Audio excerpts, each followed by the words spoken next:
تعالى نعرف ازاي نعمل صورتك بالشكل ده. اول حاجة بنفتح جوجل، بعد كده بنفتح موقع الإمارينا،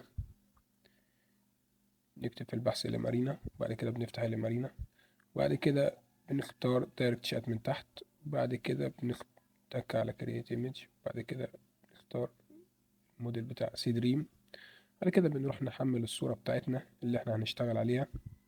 ادي الصورة بتاعتنا سحبناها على الموقع، بعد كده بنحط البرومت ده ونضغط على السهم ده وبنستنى ثواني، وبيبتدي يعمل جنريت للصورة واحدة واحدة.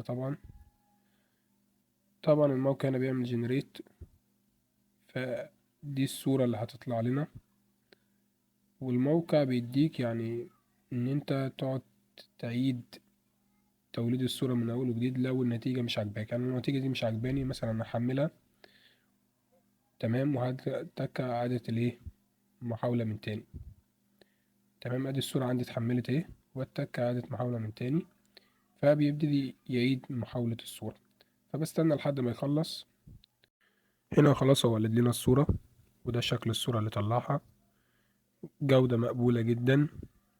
واعملوا لنا لايك.